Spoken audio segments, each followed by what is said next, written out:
Good day, everyone. It's a pleasure to welcome you all to today's panel discussion under the theme Let's Quill with LSRW. As we know, LSRW, listening, speaking, reading, and writing, from the four essential skills that together shape effective communication. Each of these skills plays a vital role in helping learners understand, express, and connect with the world around them. In today's session, we will be looking at these skills more closely, and I'm delighted to say that we have dedicated speakers to discuss each area. Let me introduce myself. I'm Nashmin Nassar, founder of IN Academy. I hold a bachelor's degree in early childhood education along with several professional qualifications. I have 12 years of experience in the field of education. And we'll welcome Ms. Humeida Nazreen to introduce herself. Thank you, teacher. Good evening, everyone. I'm Fatima Humeida Nazreen. I'm a teacher at Sweet Kids Nursery. Over to you, teacher. Okay, so our first speaker is Ms. Humeida, who will be sharing her valuable insights on listening and speaking. These two skills are the foundation of language acquisition. Listening helps us absorb and understand language, while speaking gives us the confidence to express ourselves and interact meaningfully. So let's warmly welcome Ms. Humeida to the panel. Thank you. Okay, the first question would be, why is listening considered the foundation of language learning? Well, listening is the very first skills that children develop. It helps them to absorb words, sounds, and sentence patterns. Once they listen and understand, it becomes easy for them to speak, read, and write. And I think without a good listening, other skills like speaking, reading, and writing cannot grow effectively. Yeah, that was wonderful. What is the difference between hearing and listening, teacher? Yes, hearing is just receiving sounds through our ears, but listening is active. It means focusing, processing, and understanding the message. In short, we can say hearing is passive, but listening is active and meaningful.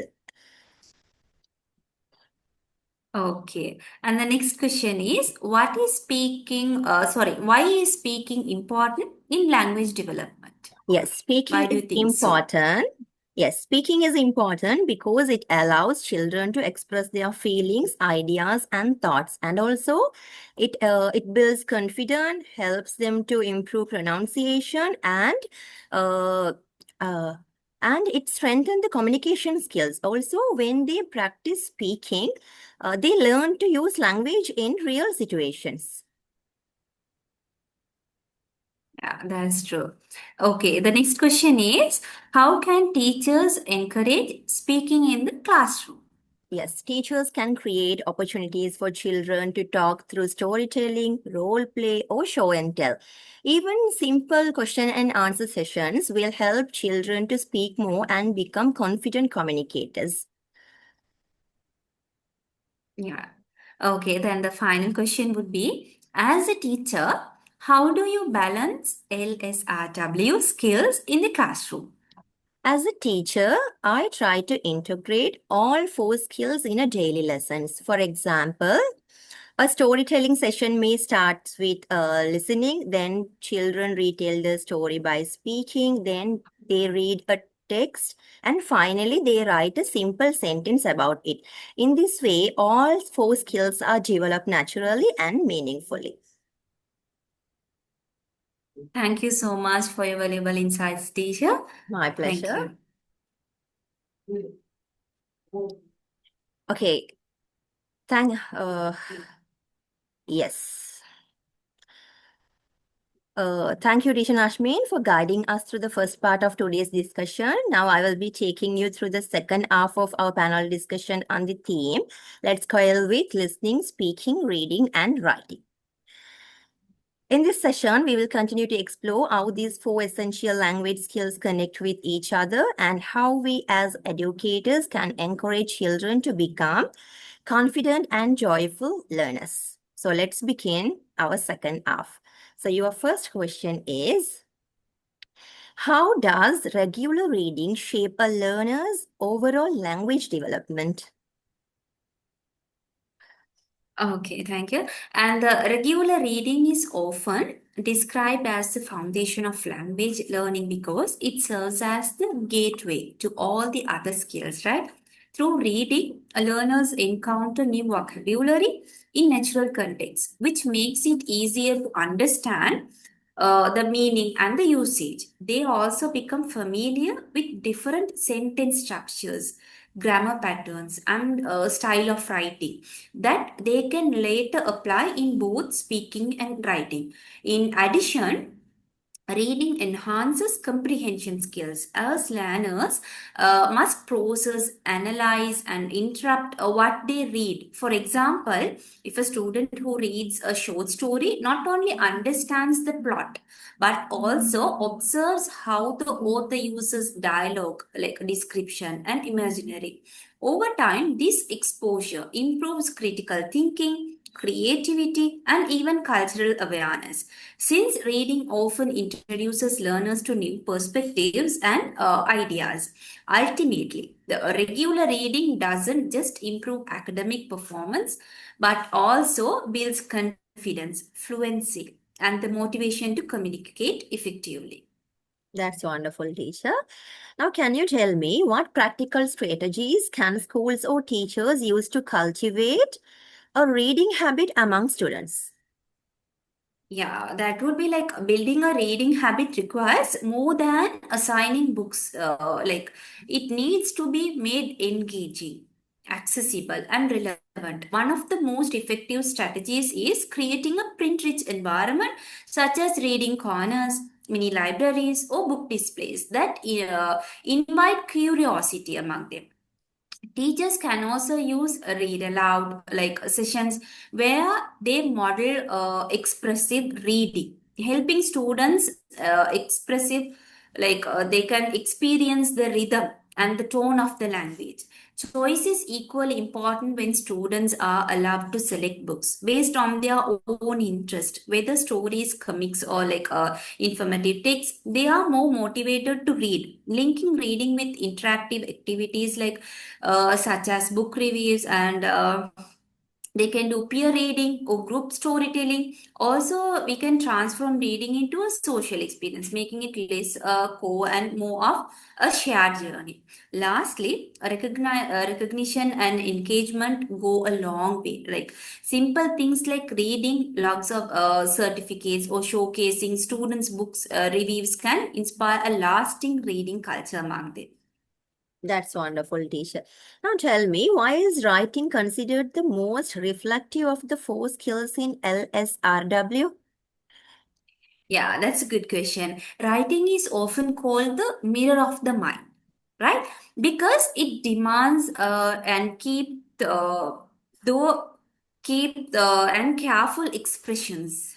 Like unlike speaking, which is often spontaneous, writing allows learners to pause, reflect, and refine their ideas because presenting them it requires the integration of vocabulary, grammar, organization, and creativity, making it the most comprehensive skill in the language learner. When a learner writes an essay, for instance, they are also not only communicating information but also analyzing like moreover, writing goes beyond language practice. It nurtures like higher order skills like problem solving. This reflective nature of writing explains why it plays such a vital role in both academic and professional success. That's wonderful, teacher. Then let me know, what are some effective ways to make writing task engaging for students? Yeah, to truly engage students in writing, tasks should move away from being purely mechanical exercise and instead connect with their interests, experiences, and creativity. One way is to use prompts like drawn from daily life to current events, which makes writing feel more relevant. For example, asking students to write about they can draw or they can draft a holiday like whatever the small words they know they can write it, right? Then we can join the words together for them, like introducing creative formats like stories, poems, dialogues.